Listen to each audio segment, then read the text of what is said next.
electricity is being traded like we do in shares in on the National Stock Exchange or on the Bombay Stock Exchange.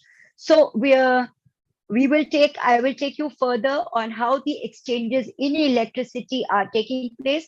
After that, we will do a portion on biofuels, and then we'll do some bit of International Solar Alliance.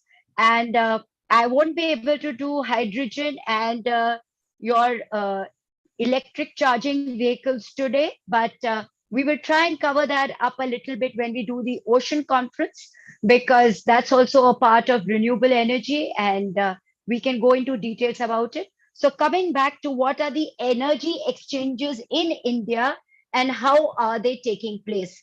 So there is what is called the energy exchanges, which have existed in India since 2008. Now, the reason why I brought this topic up to you was because on the 6th of July 2022, a new energy exchange has been opened. And because that is being talked of, I thought it would be relevant for you. It can come as a question for your mains, as a very short question in renewable energy as to how effective it is, depending upon how the new power exchange grows. Now, if it grows, you are going to definitely get a question about it. Otherwise, prelims, you're going to sure get a question. So, having said that, let us go into what is the first one. The first one is what is called the Indian Energy Exchange. Now, the Indian Energy Exchange started functioning in India on the 27th of June 2008.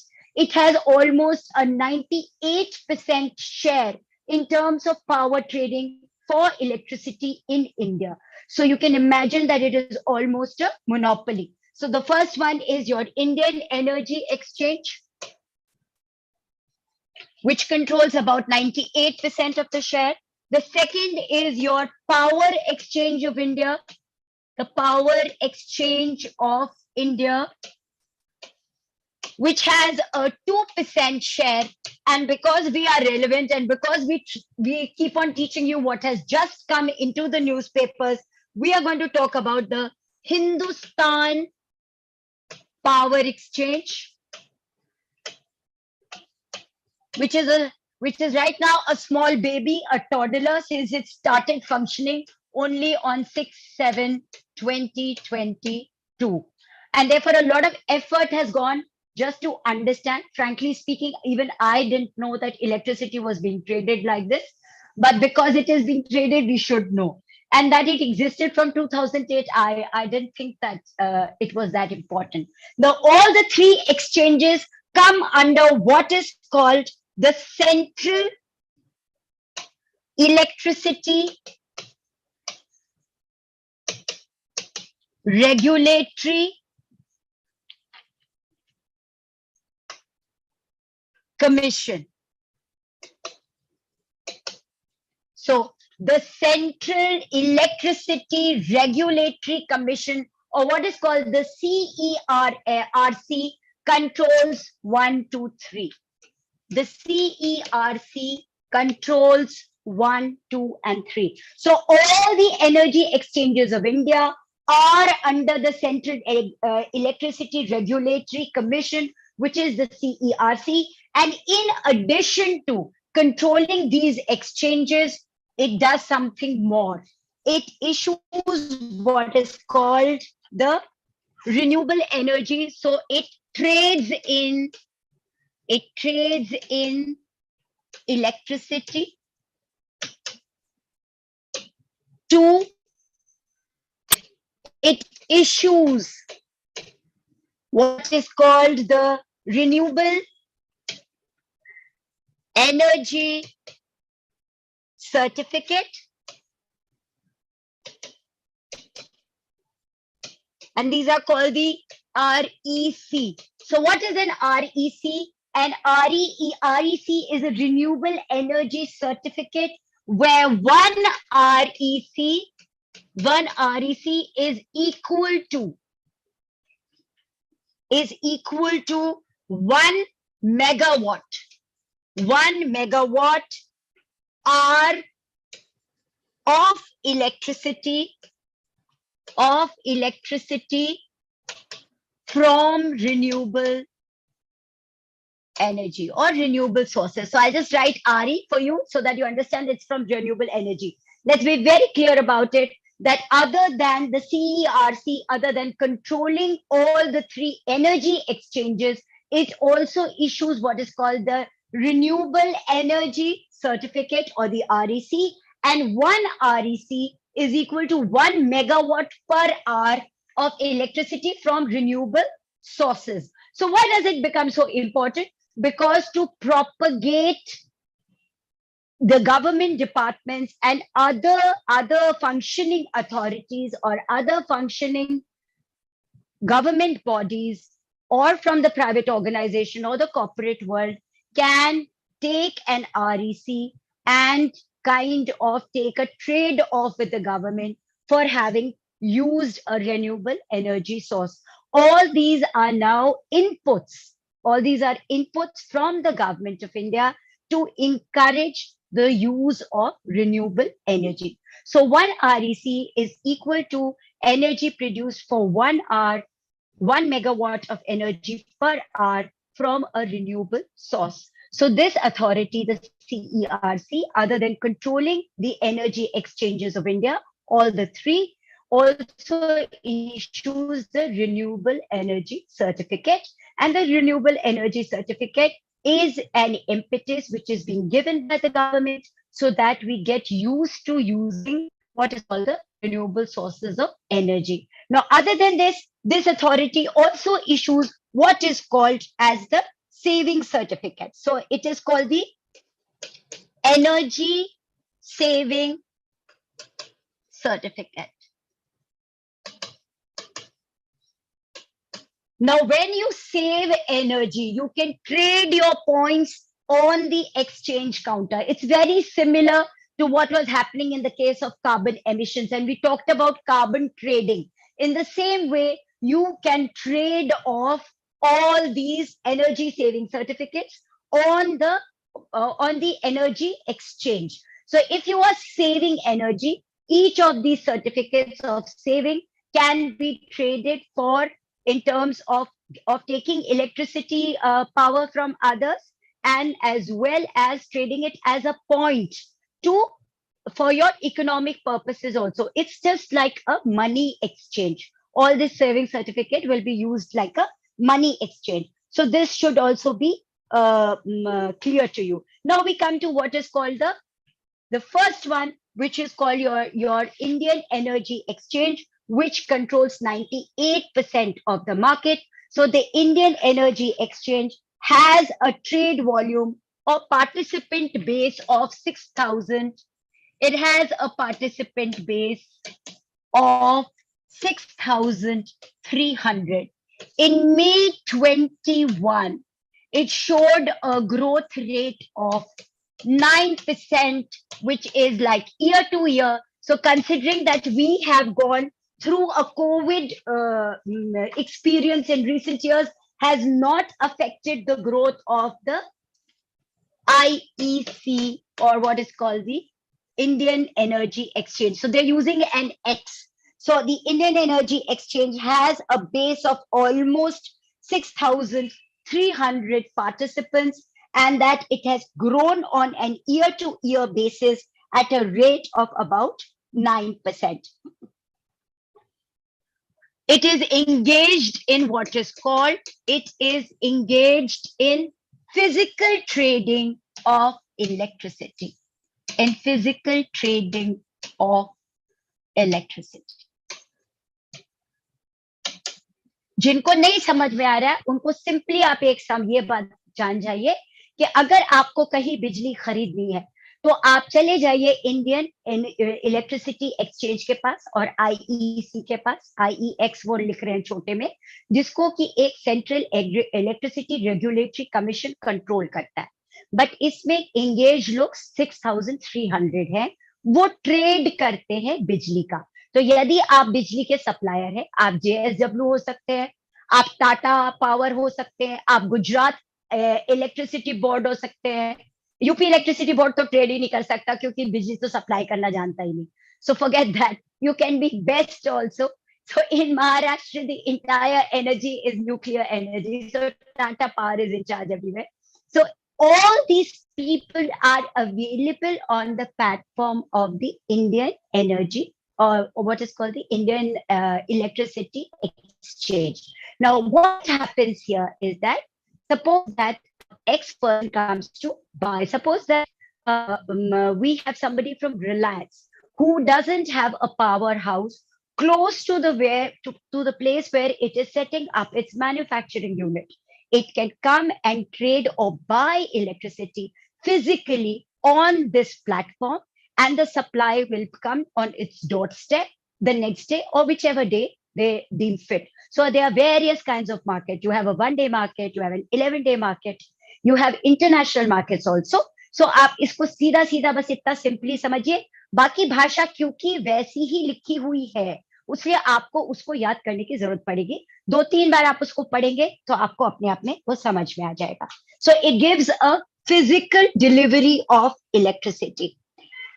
Now this is all about what is called the Indian Energy Exchange, the first one, right? Which includes 98% of the market.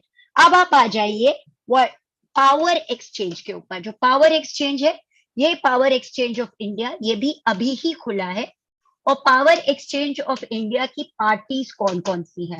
So the power exchange of India consists of what are called the National Stock Exchange, NSE है यहाँ पर, NCDL है, NCDEL है, वो भी इसके participant है, JSW इसके पार्टिसिपेंट है, वेस्ट बंगाल इलेक्ट्रिसिटी बोर्ड इसका पार्टिसिपेंट है, गुजरात इलेक्ट्रिसिटी बोर्ड भी इसका पार्टिसिपेंट है.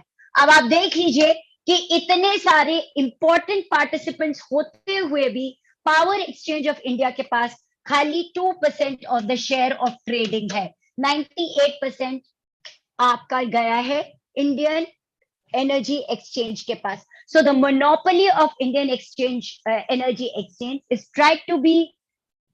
is being broken up by the Central Electricity Commission, but at present it has not been very successful because this one's established. और उसका reason ये है कि what happens is like an auction. तो आप auction में क्या करते? You are trading on a system.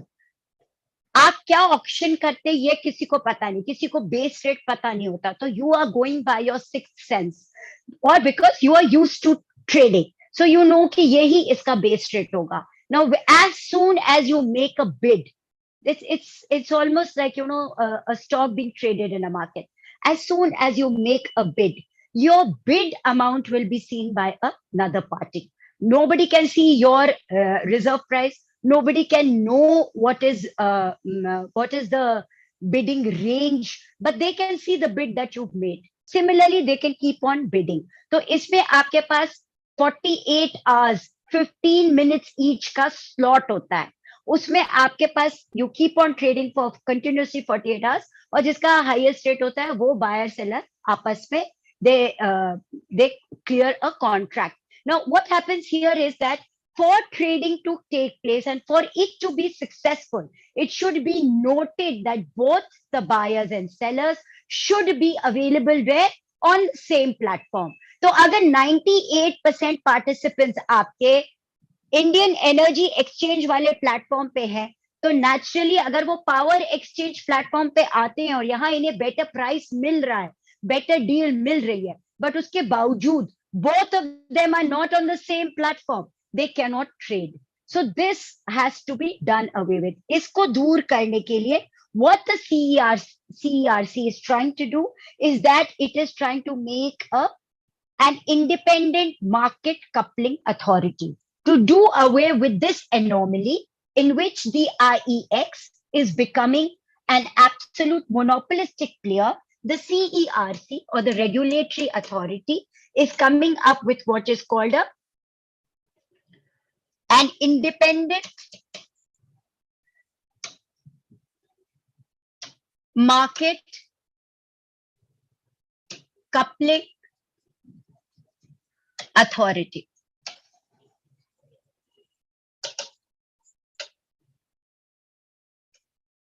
आप जो है अपना price matching independent market coupling authority द्वारा कर सकते हैं. These are some of the things which come forward in e-auction. In railways also, we just started off with the process of e-auction. It's very interesting. Maybe someday we can try and explain how an e-auction takes place. But if you're not well versed with it, try to read what is an auctioning process when it is on a e-platform. It's very interesting and it will help you to gain knowledge, not for any other purpose, but just for the specific reason of knowledge. तो अगर दोनों party एक platform पे नहीं है तो trade नहीं कर सकती. इस वजह से इंडियन एनर्जी एक्सचेंज की एक मोनोपोली है जिसको कि सीईआरसी तोड़ने की कोशिश कर रहा है और उसके लिए वो एक इंडिपेंडेंट मार्केट कपलिंग अथॉरिटी को एस्टैब्लिश करने के लिए सोच रहा है. Now, what are the kinds of markets with which it deals? First and foremost, let's go to we had the third one, which is called your third party, which is called your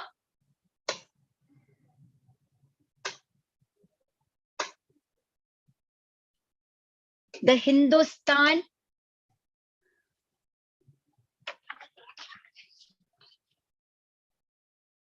Power Exchange. अब Hindustan power exchange में आपकी दो parties हैं, which is your national stock exchange. It's your national stock exchange and the other one is what is called the National Commodity and Derivatives Exchange. इसका अभी कोई market share है नहीं क्योंकि ये अभी 6-7 को स्टार्ट हुआ है. But these two important people are responsible for what is called the Hindustan Power Exchange. The entire concept of exchanges is coming up because the government wants to encourage trading in renewable or what is called the green energy. So now we are going to talk about how the exchanges are actually functioning in terms of market. So you have what is called a day ahead market. We have what is called a day ahead market. This is called a DAM. The day ahead market. It's called a DAM. It's valid at midnight. Midnight for any, some, all, 15 minutes blocks, 15 minutes blocks in next 24 hours. 15 minutes block in next 24 hours. आप कुछ और मत याद कीजिए, बस खाली ये याद रखिए कि डे अहेड मार्केट 24 घंटे की मार्केट होती है जिसमें आपके पास 15-15 मिनट में ऑप्शन हो रहा है और वो मिडनाइट से शुरू होगा और अगले पूरे 24 घंटे तक आप 15-15 मिनट के ब्लॉक्स के ऊपर ट्रेड कर सकते हैं. That is all that you need to know. Then what we have what is called the term ahead market. There is something called the term ahead market. Now, term ahead market, the trading is valid up to 11 days. So you can trade up to 11 days in advance.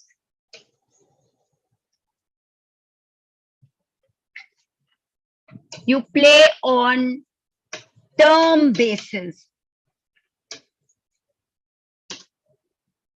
Up to 11 days. Up to 11 days. Ahead, right? Then you have the green day ahead market. Green day ahead market.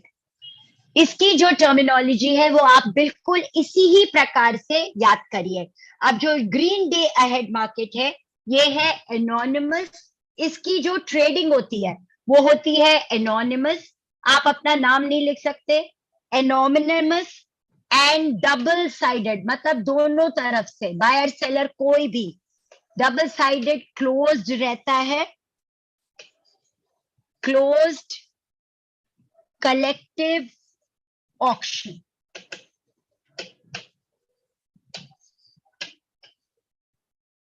ये इसकी प्रक्रिया होती है. It is an anonymous and double-sided closed collective auction. Means neither the buyer nor the seller know each other's price. So it's a double closed collective auction in case of the green day ahead market.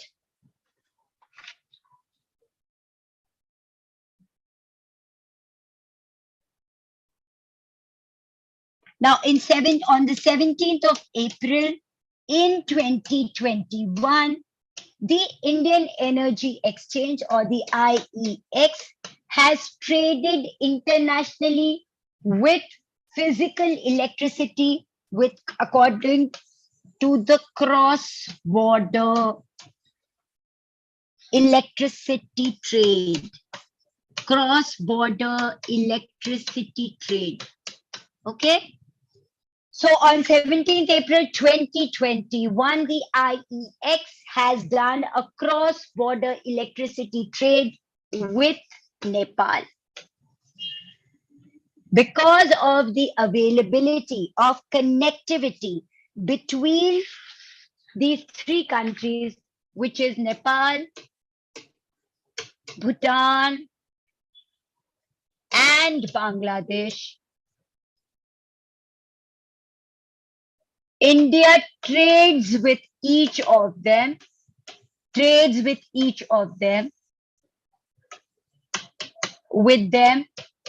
the IEX at present, and in future maybe through the power exchange or through the Hindustan power exchange. It can trade in through any one of them, as we will see what happens in the future. So what we are trying to say is that the CERC, through any issue of renewable energy certificates, through the issue of saving certificates, is trying to trade off green energy or renewables on a platform so that it becomes more visible and can be utilized by the public at large. So what are the good points out of the whole system is that the platforms gives a visibility to our e-sources,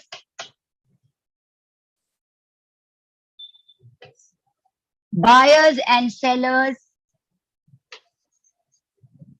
come together to trade, and best prices can be achieved.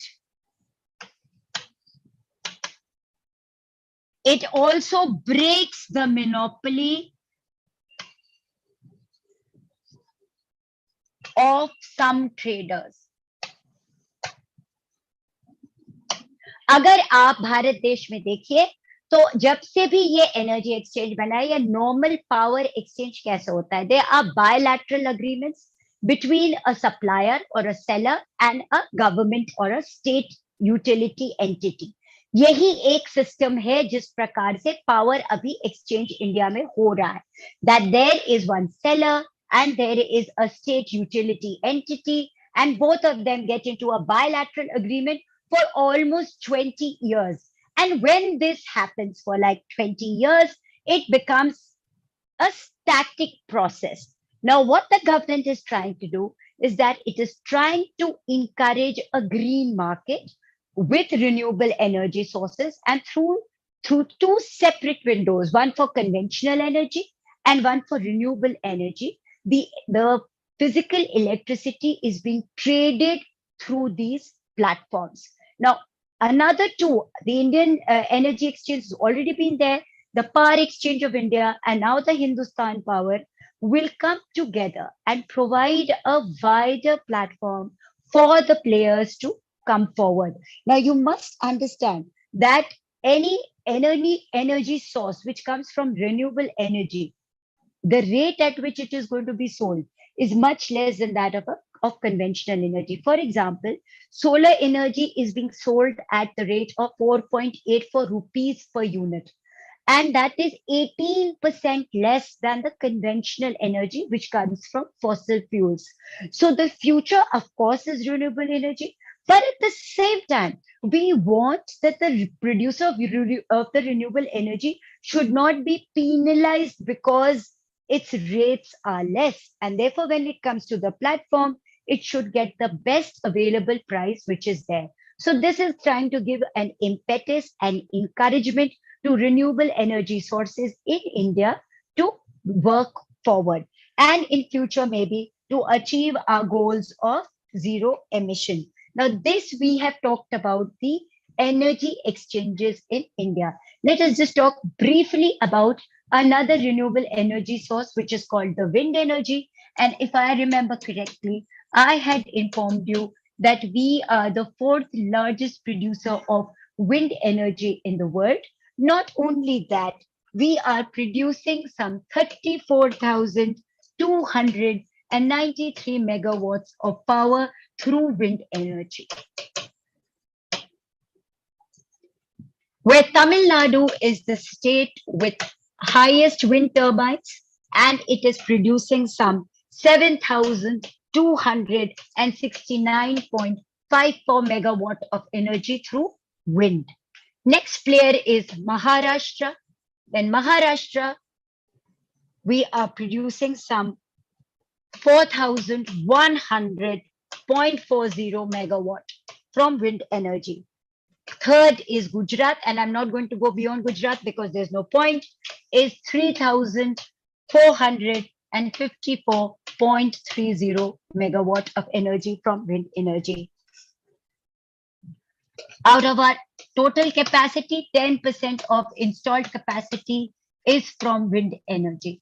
After reading through so many sources, I have realized that some figures are varying in all directions. So don't get confused about it. You keep to your goals that हमें 500 megawatt, हमें 500 gigawatt करना है non fossil fuel का 2030 तक. एक तो ये गोल. दूसरा हमने 2030 का गोल of having to produce 40.1% from non-fossil fuels is already achieved.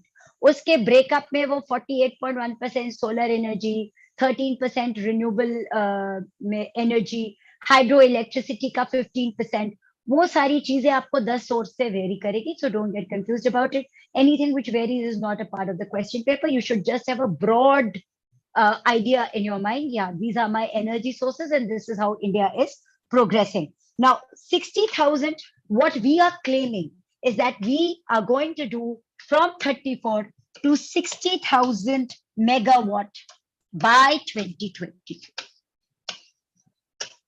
So in wind energy, we are saying that in the present year, out of it 6 months have gone, 6 months are remaining. We are going to do some 60,000 megawatts by 2022.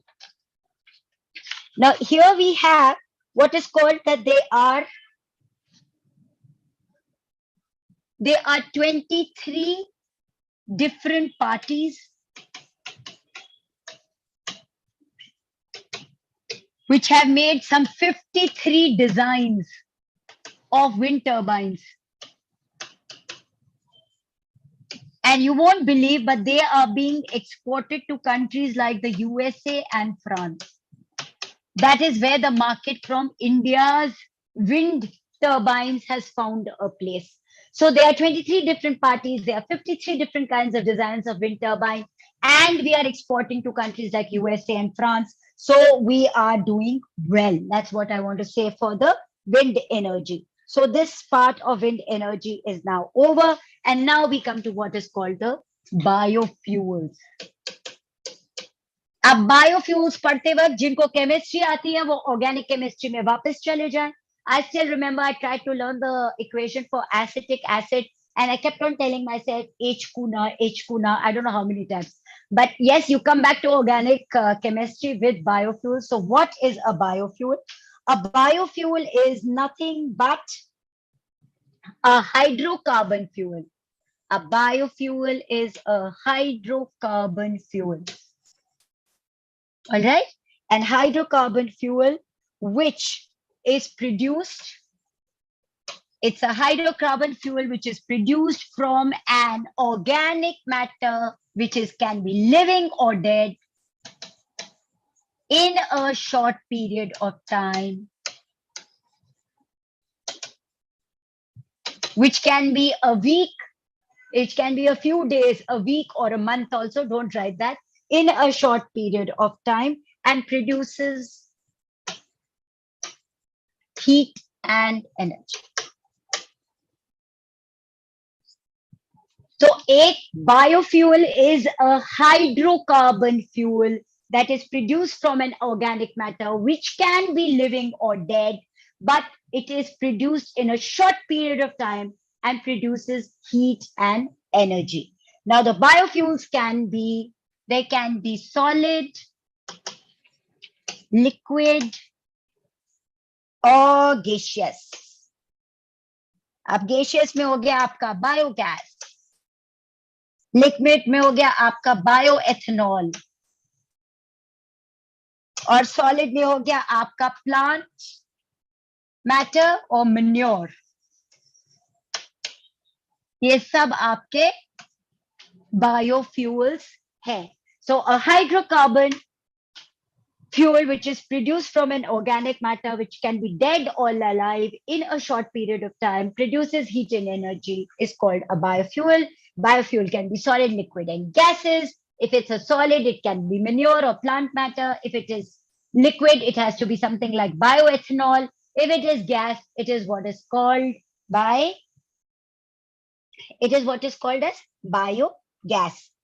So these fuels can replace your fossil fuels also, or they can be mixed. Like for example, ethanol is being mixed with petrol. Not only does it improve the combustion level, but it also helps us to reduce emissions. So we are going to save about some 33,000 crore rupees in terms of foreign exchequer by mixing ethanol in petrol. So this is the base from which you must understand why biofuels are so important. Now there are various categories of biofuels depending upon how they are being produced. So there is something called category 1. अब category 1 biofuel की क्या है? ये है, it's called the first generation. First generation. All right? And it is made from food sources. अब food sources में आपके क्या क्या आता है? आपका आता है शुगर, आपका आता है स्टार्च, आपका आता है वेजिटेबल ऑयल, आपका आता है एनिमल फैट. ये फर्स्ट जो कैटेगरी 1 है वो फर्स्ट जनरेशन बायोफ्यूल्स कहला रही है. It's coming from sugar, from starch, from vegetable oil and from animal fat. The fat spelling is missing. Okay, and comes from animal fat. अब इसके examples कौन कौन से हैं? इसके एग्जाम्पल्स हैं bio alcohols, biodiesel,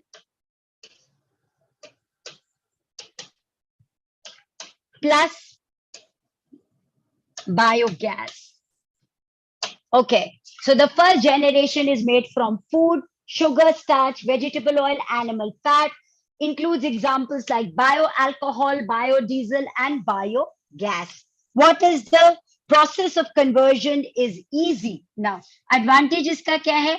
Process of conversion मतलब इसको बनाना बहुत आसान है. Process of conversion is easy, but इसका प्रोडक्शन क्या होगा? इसके प्रोडक्शन से क्या हो जाएगा? Large areas producing fruit crops will get affected. अगर आप लग जाएंगे कि आप फर्स्ट जनरेशन के बायोफ्यूल्स प्रोड्यूस करने जा रहे हैं, तो फिर आपके फूड क्रॉप सफर करेंगे और हंगर की कंडीशन आ सकती है, क्योंकि आपको मैसिव स्केल में कोई चीज करनी पड़ेगी. It will create a problem for you. ये इसका disadvantage है. Now we come to the second generation biofuels. Second generation biofuels क्या है? These are from non-food crops. Non-food crops, all right? Or non-edible part of the food crops, or non-edible part of the food crops.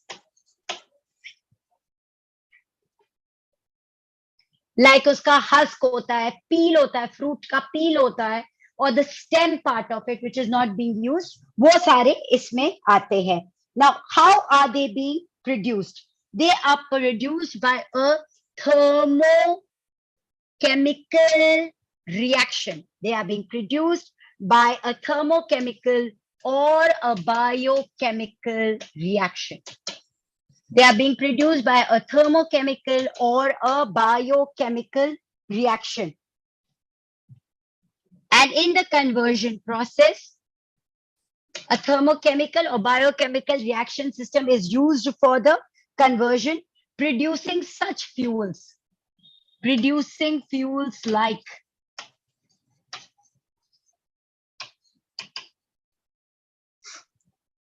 cellulose,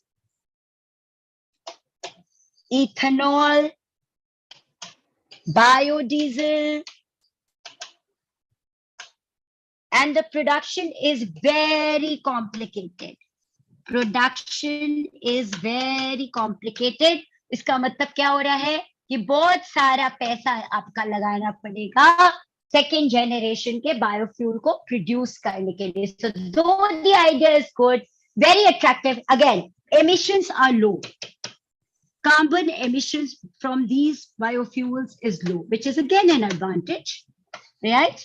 Now, what is a disadvantage is all these biochemical and thermochemical reactions which are used for conversion purposes. That is the complicated part, and it requires a lot of money. Otherwise, the carbon emissions are low in this category. Now we come to what is called the third generation biofuels. Now, the third generation biofuels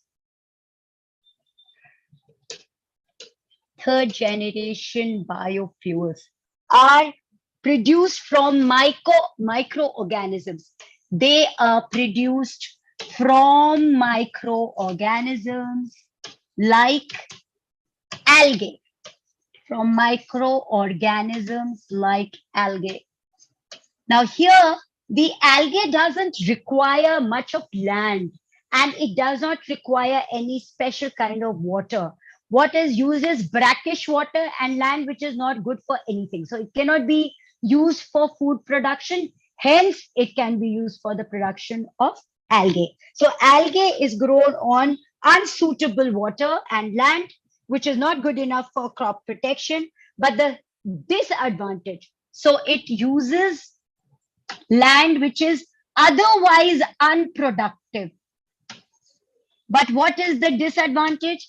इसका disadvantage ये है कि algae को produce करने के लिए आप जो fertilizers use करते हैं, और बहुत fertilizer आप use करते हैं, तो जो fertilizer आप use करते हैं उससे environmental pollution होता है.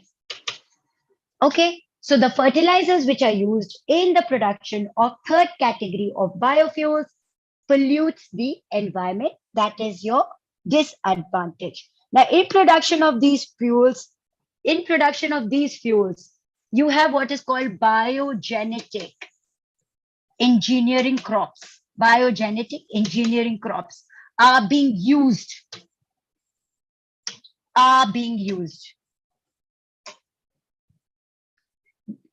So these are genetically, because they are being bioengineered, they have the capacity to take in carbon from the atmosphere. So what happens is that the carbon sequestration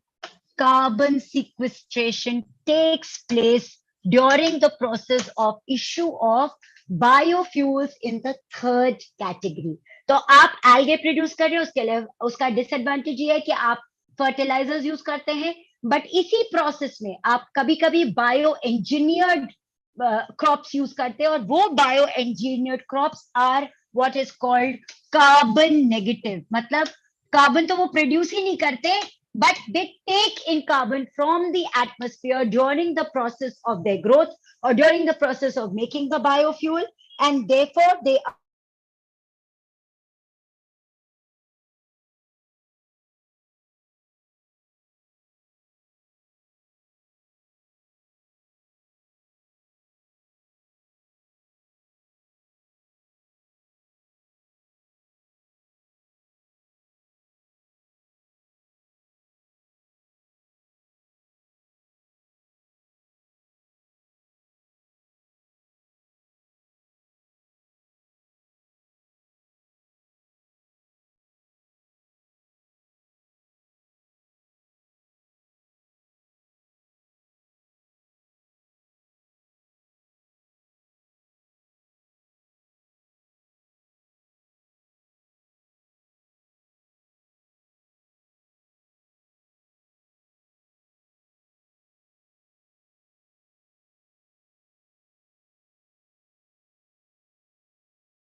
it is produced by a process of fermentation, and a liter of ethanol produces as much energy as is equivalent to two-thirds of 1 liter of petrol. तो 1 liter ethanol सिर्फ two-thirds of energy produce करता है petrol के बराबर का. Now, what is it being used with? I told you earlier, it is being mixed with petrol. It is being mixed with petrol to improve combustion,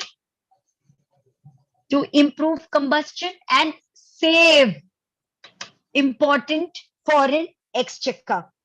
It also lowers down emission of carbon monoxide and sulfur oxide.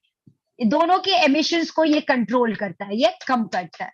और इसकी mixing in petrol से हम बहुत ज्यादा petrol का foreign exchange भी save करते हैं. तो 3 चीजें इसमें से निकल के आ रही है.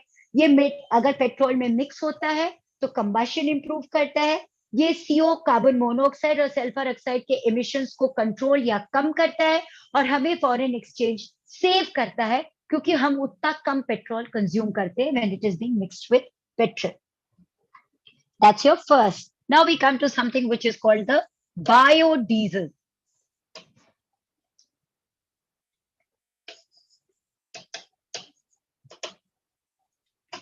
Ab biodiesel is derived from vegetable oil or from soya bean or from palm oil. अब आप देखिए. Now can you link it backwards? You had your SDG goal 7 of easy clean energy. और इसमें कौन कौन सी कंट्रीज बहुत अच्छा कर रही थी? South America. साउथ अमेरिका में Chile, Brazil, all are doing very well on this. Now how are they doing very well on this? उन्होंने कितने सारे अमेज़न फॉरेस्ट काट करके सोयाबीन की उपज करी और आपका पाम ऑयल कल्टीवेशन किया, जो अब हम आसाम में कर रहे हैं, और उसके लिए हम बैम्बू का पूरा पूरा प्लांटेशन उड़ा दे रहे हैं. So because of that, what has happened is that they have been able to produce this biodiesel, which is helping them to kind of control the use of fossil fuels. Of course, they have also dammed a lot of rivers. So they are also producing a good amount of hydroelectricity, but this is also being used. This you should remember. अब ये क्या होता है इसमें? Now this is important. Please note it down. They are converted. Now vegetable oil, soybean or palm oil are converted into biofuel by a biochemical process.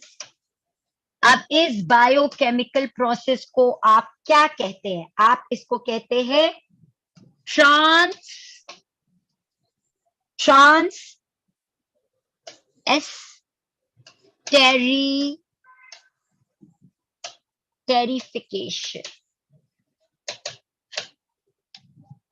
Transesterification. It is called transesterification. Please get the word correct. Transes. This is ES. Transesterification. Transesterification. ये biochemical reaction के द्वारा vegetable oil, soybean oil और palm oil biodiesel में convert किया जाता है. अब biodiesel में कोई भी डीजल के हार्मफुल इफेक्ट्स नहीं है, मतलब कोई इमिशन नहीं है. डीजल के हार्मफुल इफेक्ट्स को ये रिप्लेस करता है. It reduces all the emissions which take place with diesel, and it can be used as an alternative to diesel. It can be used as an alternative to diesel. To tell you again, once again, biodiesel is again a very important biofuel जो vegetable oil, soybean oil, palm oil से produce होता है. इस process में एक biochemical process use होता है जिसका नाम है ट्रांसेस्टेरिफिकेशन, और उसके द्वारा ये बायोडीजल प्रोड्यूस होता है. अब बायोडीजल में कुछ भी वो खराबी नहीं है जो डीजल में. और डीजल में क्या खराबी है? Strong CO2 emission, sulphur oxide emission. और बायोडीजल में एक भी एमिशन नहीं होता, और it can be used as a substitute और अल्टरनेटिव फॉर डीजल. ये इसकी एक खासियत होती है. अब now we come to what is called the biogas. अब बायोगैस में it is produced by an anaerobic process. It is produced by an anaerobic process. Anaerobic process कौन सा होता है? एरोबिक होता है, anaerobic होता है. तो anaerobic में आप ऑक्सीजन यूज नहीं करते, राइट? तो ये जो anaerobic process है, आप इसके द्वारा ऑर्गेनिक मैटर को डीकम्पोज करते हैं. ऑर्गेनिक मैटर को आप डीकम्पोज करते हैं. और डीकम्पोजिशन में आप क्या यूज करते हैं? आप यूज करते हैं sewage of animals and humans.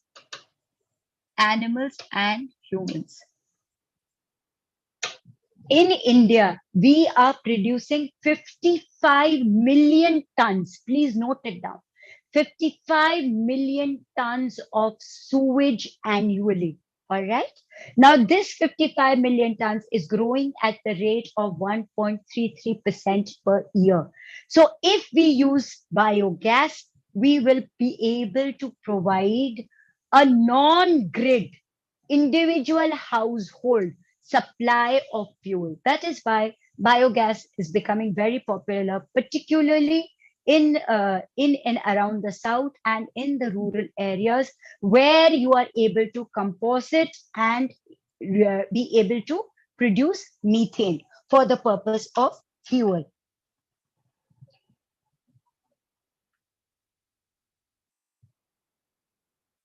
Now, this process is very healthy. The process is healthy and has no emissions, and you are able to take care of your sewage problem also. So in times to come, biogas is an important biofuel for our country that we should remember, right?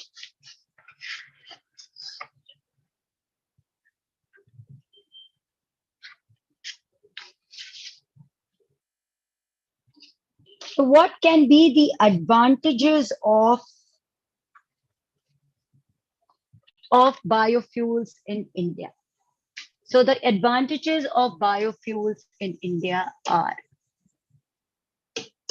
one, it's renewable, it generates employment,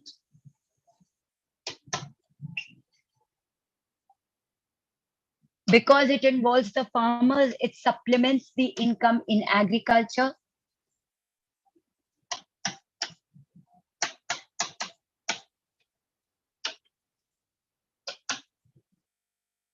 It helps to save foreign exchange in terms of fossil fuels. It controls emissions.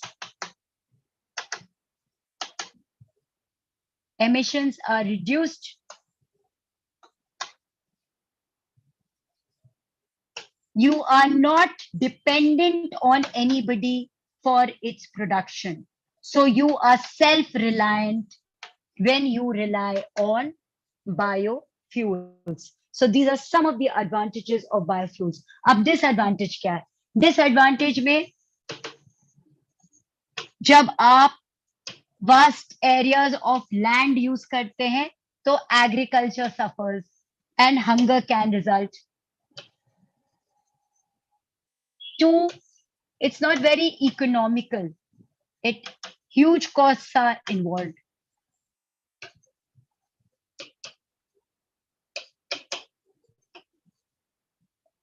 Three, a lot of water is used in the production of biofuels.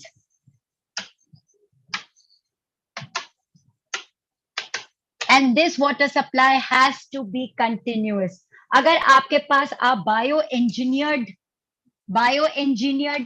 Plants use करते हैं, तो bio engineered plants क्या करते हैं? आपकी biodiversity को reduce करते हैं. So these are some of the disadvantages of biofuels. So we have completed so far so good. We have done the Indian Energy Exchange, the Power Exchange of India, the Hindustan Power Exchange. Then now we have finished off with what is called the biofuels. And now we are going to go into what is called the International Solar Alliance.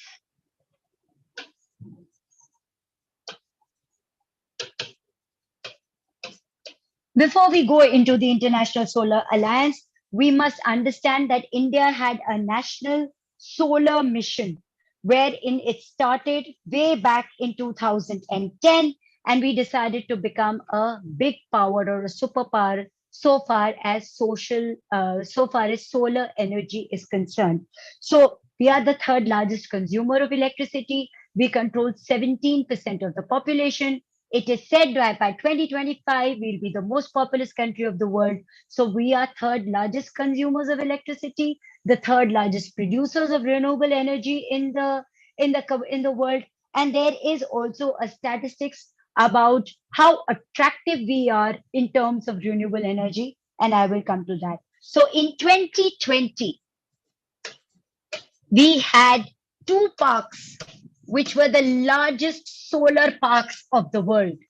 इन दोनों solar parks में से कौन कौन से थे? एक तो आपका था Bhadla solar park. Bhadla solar park in Rajasthan. Bhadla solar park in Rajasthan जिसको था 2255 megawatt of electricity was being produced by this solar park. Okay. Now this other one, which is called the Pavgada solar park in Karnataka.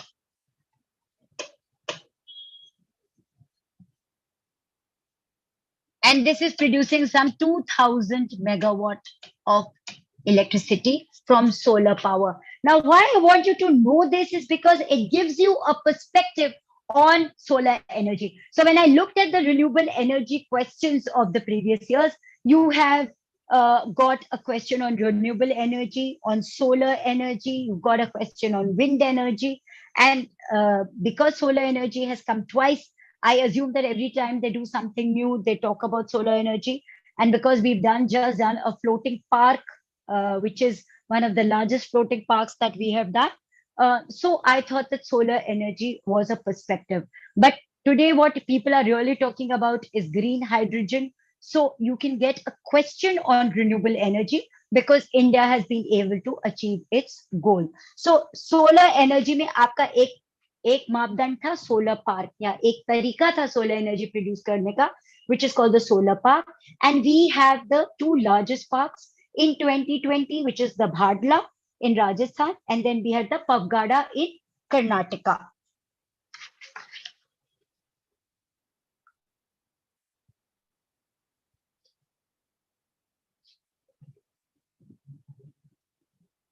All of these are being, we have set up, India has set up what is called the first Ministry for Renewable and New Energy. It has what is called the Solar Energy Corporation of India,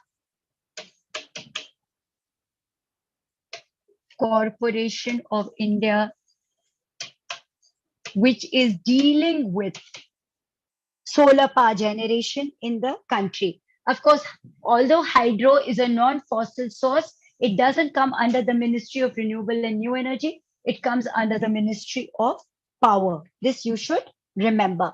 Now, when we say that in terms of renewable energy, country attractive index, this was the index I'm talking about, okay? On the parameter of renewable energy, country attractive index, it's actually attractiveness, okay? On the renewable energy, country attractiveness index, this is index. I have horrendous writing, don't write like me in the paper, otherwise you lose your marks. So renewable energy country attractiveness index, we are standing at number 3. So USA is first with 70.7. Then China is second with 68.7. And India is third with 66.2. आप देखिए कि we are not much behind these two giants in terms of renewable energy country attractiveness, which means that in times to come, we can really be one of the countries of the world which is engaging or using renewable energy in a big way. And that is how it should be. Why shouldn't it be? We are a country which lies in the tropics, between the Tropic of Cancer, between the Tropic of Capricorn. 23.5 degrees Tropic of Cancer passes through the middle of the country. So we are actually in the torrid zone. And therefore, we are very much capable of producing solar energy to the maximum. And so our status in terms of solar energy needs to be reckoned with.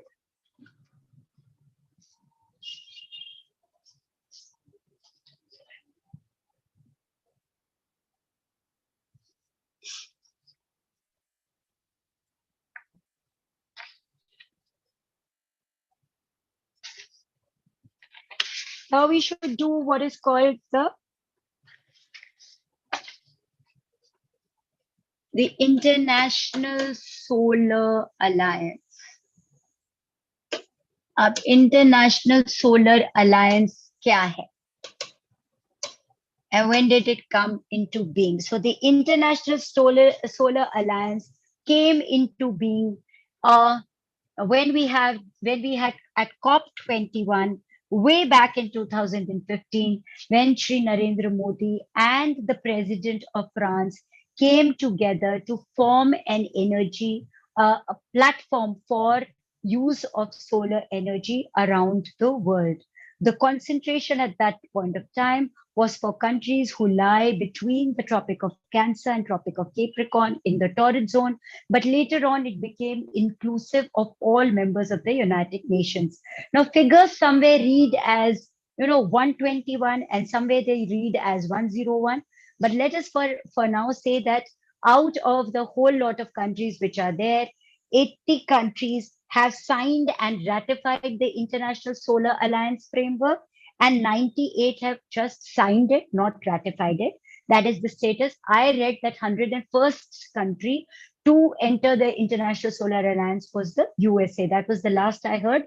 But somewhere I read that there are 121 countries. So this will be clarified, don't worry. Right now you go with 121 only. Now, at the United Nations Climate Change Conference in Paris in November 2015, Narendra Modi and Francos Hollande, the Prime Minister of India,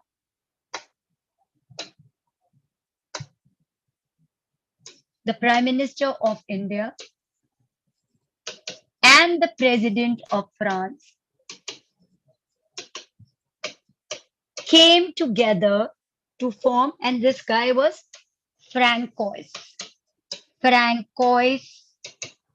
Hollande.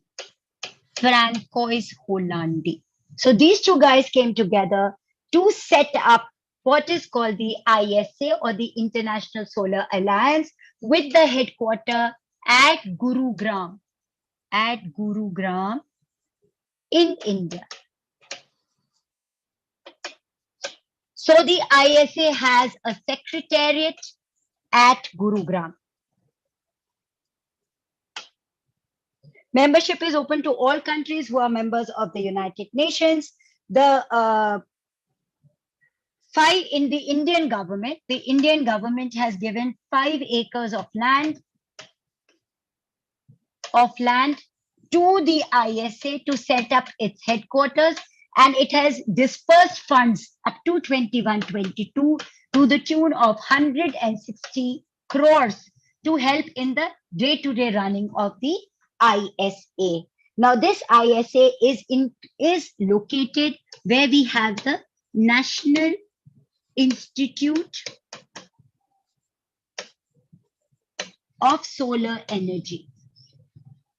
तो national institute of solar energy भी गुरुग्राम में है. उसी के बगल में आपने international solar alliance को जगह दी है सम 5 एकर्स की, और वहीं पे आपने इनका सेक्रेटेरिएट बना दिया है. एंड 160 करोड़ इंडिया ने अभी तक डिसबर्स किए हैं for the functioning of the ISA. Now, I thought the first most important thing, other than what is the objective. What is the objective? Or shall we take up the projects first? I thought we take up the projects first. So the projects of the International Solar Alliance include, क्योंकि ये important है. Projects जो ISA के पास है, वो एक है One Sun, One World, One Grid,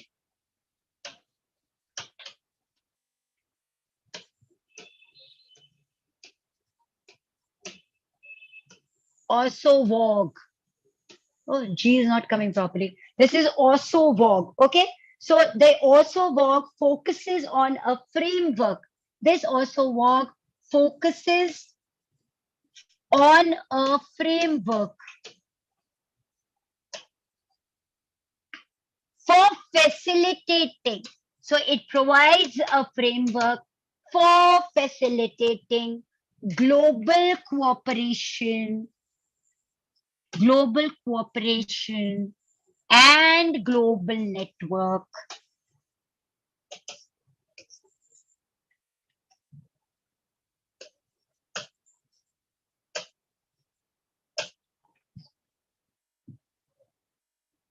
for making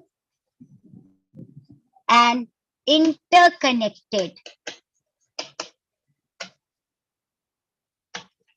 renewable energy source, RE sources, mainly solar.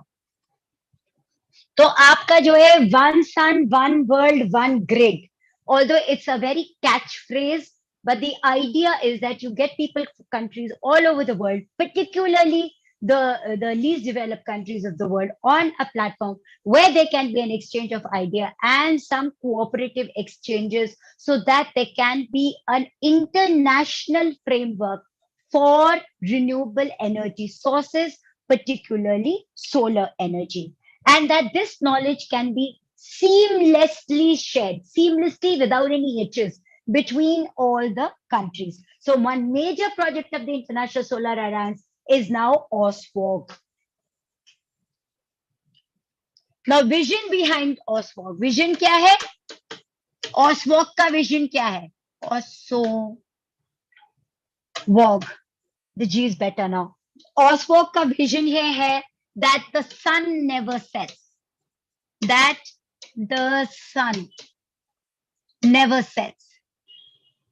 I think that this is also applicable to students who are taking the UPSC. For them, there is no day or no night. Every time you get up, you have to study.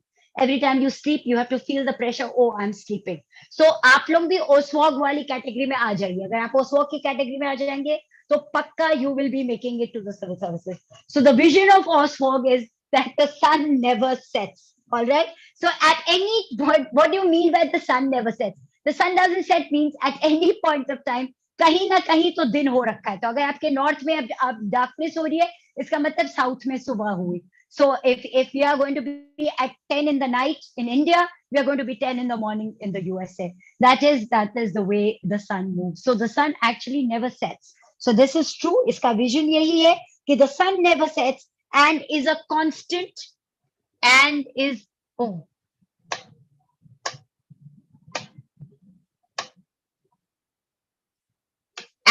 and is a constant at some geographical location. And is a constant at some geographical location.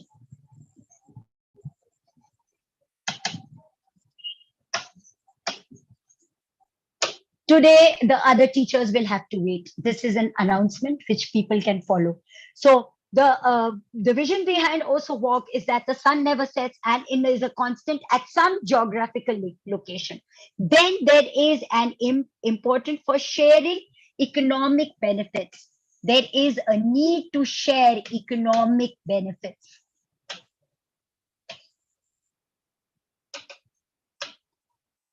And to give them technical assistance.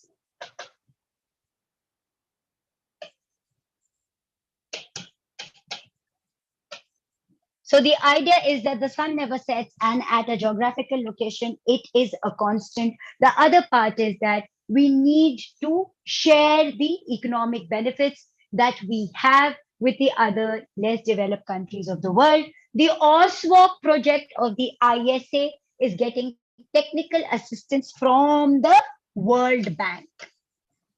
It is getting technical assistance from the World Bank. So this is very, very important.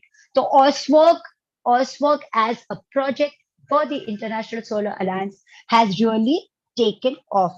Now, the other scheme which we are going to talk of, the other project of the ISA is what is called the Solar Technology and Application. Solar Technology and Application Resource Center. Solar Technology and Application Resource Center. ये है ISTARC. Okay? It is the ISTARC or the Solar Technology and Application Resource Center. Now, what happens here is that besides giving technical training, ये आपको technical training देता है, ये आपको research opportunities देता है, ये knowledge sharing देता है.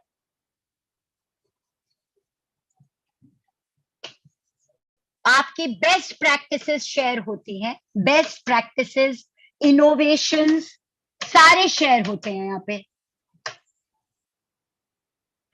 are shared, okay, on this platform or through this platform. Then there is what is called the Indian, this is another project, okay, the Indian Technical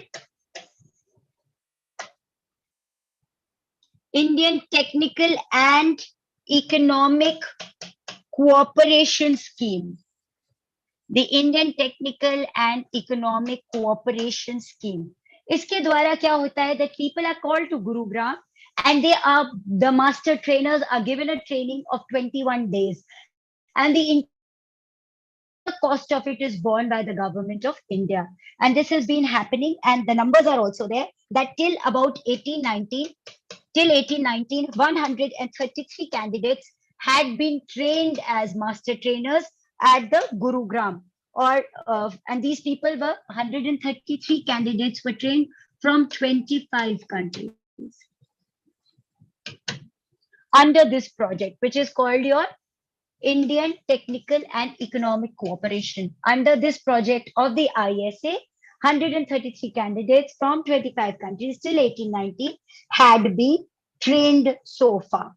Now, in 2022, what are we trying to say? We are trying to say that we should have what is called the 100 gigawatt. 100 gigawatt only from solar energy. ये हमारा target है 2022 का for solar energy production and grid generation. मतलब आप grid तक लाके इसको generate कर रहे हैं, ऐसा नहीं है कि सिर्फ आपने छोटे से घर में एक सोलर लैंप लगा दिया तो आपका टारगेट पूरा हो गया.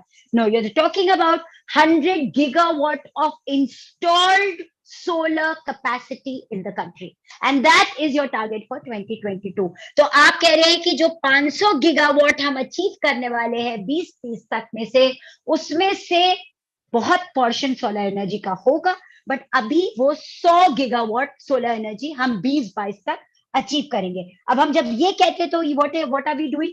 We are coming up with is called the intended.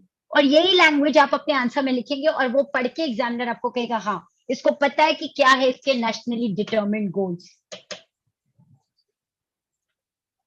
Nationally determined contributions. If you think that you are thoroughly confused and you do not know where to start off with renewable energy, welcome to my page, because I have felt exactly like that while trying to compile the material to teach you. It's been a very progressive journey for me, and I'm all renewables and all green as on date. I hope I'm successfully able to transfer all the details of green energy to you, because you never know, we might be going into an era of zero carbon very soon. All right. So the intended nationally determined contributions, जो हमने कहा है कि हमें करना है, वो 500 gigawatt है 2030 तक, और हम ये करके रहेंगे. और अभी तक हमने कितना कर लिया है? 40.1, जो हम कह रहे थे कि हम करेंगे 2030 तक, पर हम उसको अभी ही कर चुके. तो अब हम ये 500 गीगावाट पर पहुंच चुके हैं. अब इसको अचीव करने के लिए, ये 100 गीगावाट को अचीव करने के लिए भारत क्या क्या कर रहा है? पहले तो एक इसने अपना नेशनल सोलर मिशन चालू किया हुआ है, वो अभी तक चल रहा है. National Solar Mission has started 2009 and 10, and it is still continuing. And when National Solar Mission started off, the first idea which came to the mind of the country policymakers was that there were so many pumps which were supplying water, which were running on diesel and were consuming a huge amount of fossil fuels, and at the same time they were giving carbon emissions which was polluting the environment. So जब आपके पास वो आई है prime minister की Kusum, that Kusum scheme which has come up. Now that Kusum scheme is specially meant for these diesel hand pump sets, which are now being run on solar panels.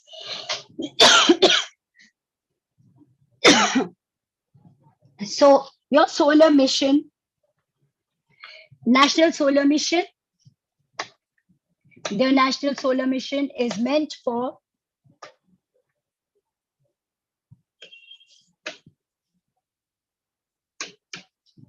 is trying to make India a leader in solar energy. और इसका पहला attack वो उस पे था जहां पर we were saying that they would replace the pump sets. Then we have what is called the solar park. Then we have what is called the grid connected solar rooftop top scheme. I gave you a number of schemes yesterday, day before yesterday. You can all interconnect with it and go forward. One more scheme which I like to uh, put here is the scheme of NTPC, which is related to NTPC has a wing. Now, if you look at the newspapers, there's been a policy by the government of India where every public sector undertaking has to issue a BPO for some part of its component. So NTPC is coming up with its green arm or the green component and is going to trade off power in renewables just like Tata Power does, or for that matter, Jindal does. So when NTPC is going to come up with this wing, it has created an entire sector which is called the Green Renewable Energy Wing, which is going to be costing at about 10,000 crores. And they are going to come up with shares of it very soon. They have tied up with SBI and the shares are going to hit the market very soon. So what has NTPC Renewable Energy Limited done? NTPC Renewable Energy limited ये क्या कर रहा है, इसने union territory of Ladakh के साथ tie up किया है, यूनियन टेरिटरी ऑफ लद्दाख के साथ टाई अप किया है और यूनियन टेरिटरी ऑफ लद्दाख के साथ टाई अप किया है for the first green hydrogen mobility project. Okay, so the NTPC's Renewable Energy Limited part has tied up with the Union Territory of Ladakh to come up with its first green hydrogen mobility project. Now, what is the green hydrogen? Green hydrogen is that hydrogen which is being produced by a process where there is zero carbon emission. So whenever there is zero carbon emission, that part is called your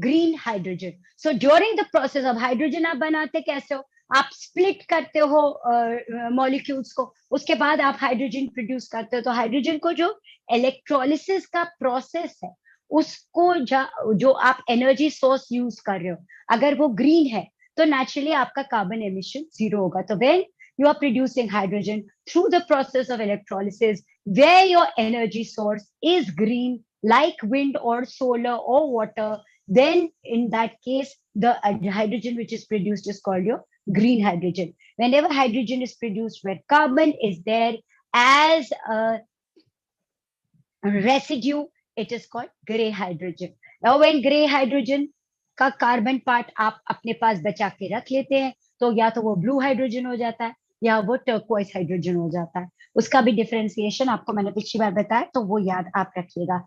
अब जब इस प्रकार से electrolysis होती है तो आपके carbon footprint एकदम से रिड्यूस हो जाते हैं. Now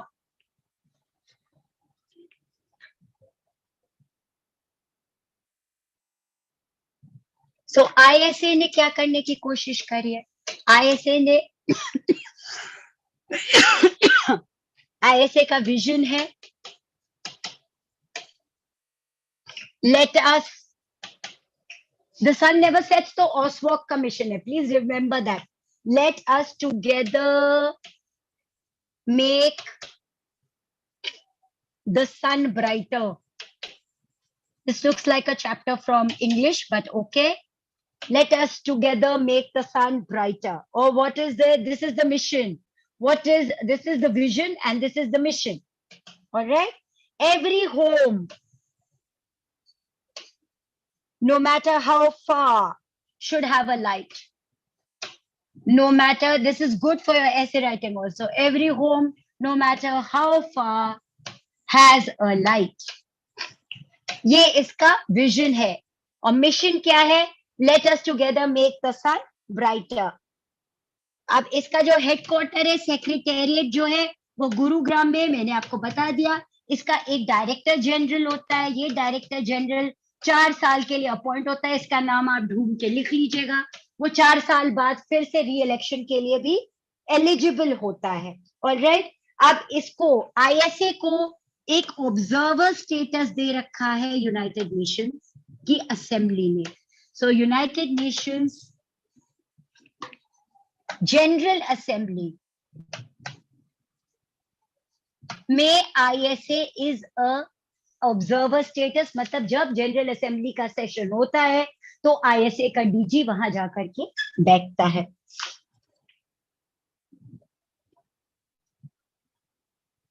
The ISA helps all the least developed countries, the least developed countries, and what is called the small island developing states. Developing states.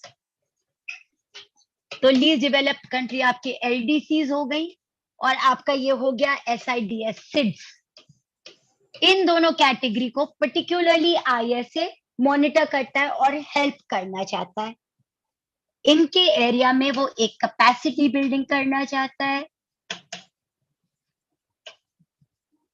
और इनको प्रोग्राम्स में सपोर्ट देना चाहता है।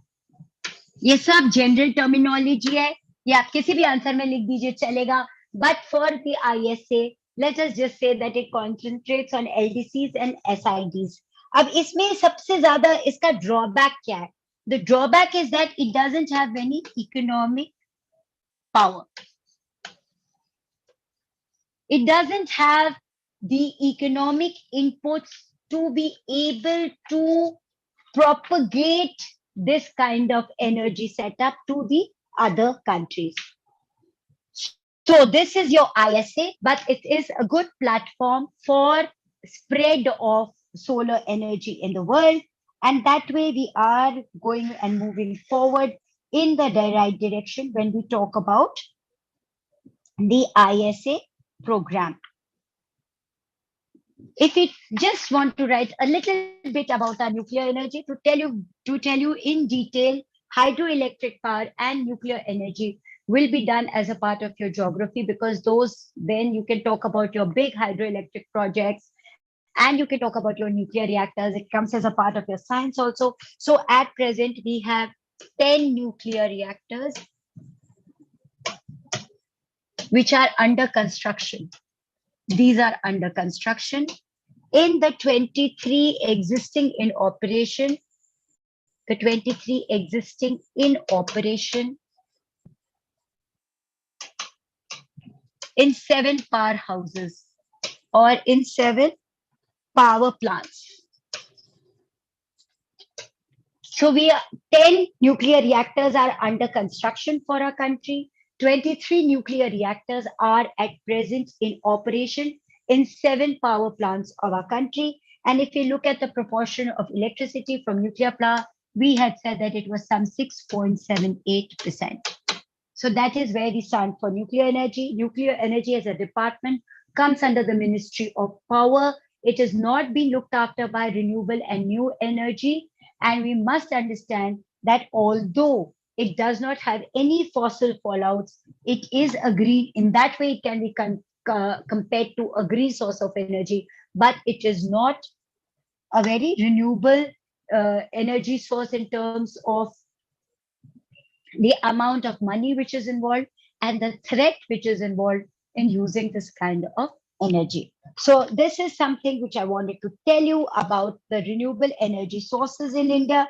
There is now only, but we should also talk about which are the fully operated renewable energy sourced airport, Cochin, which you got in your exam.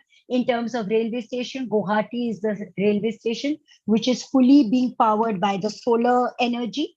Then the first floating solar park which came up, which we talked about in great detail, the one which has just come up in Andhra Pradesh and in Kerala. The first one actually came up in a place called the Banswara.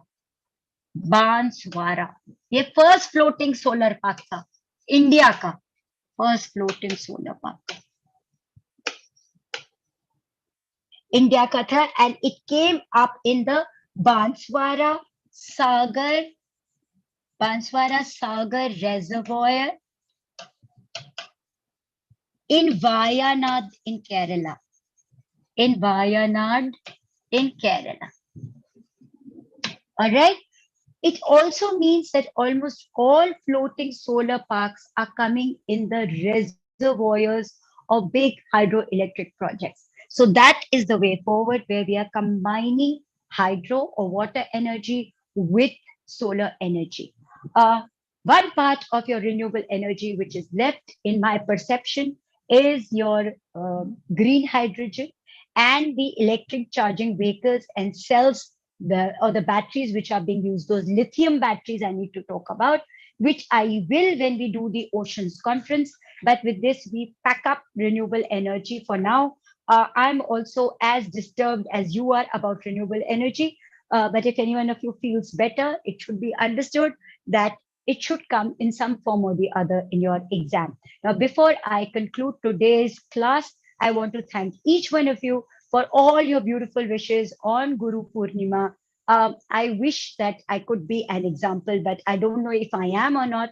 But in this journey, no matter what happens, we have already touched each other's lives and we have changed for better or for worse. I don't know, but we have completely changed. My best wishes are for you, for your future. Stay committed, stay focused. Otherwise, I don't know, you can always do something better in your life. But so far as your civil service journey is concerned, be committed to your task at hand. Forget what is day and forget what is night. And for you, just like for Oswald, the sun never sets. Now, having said that, a good night to you. I don't know if you have the other class or not.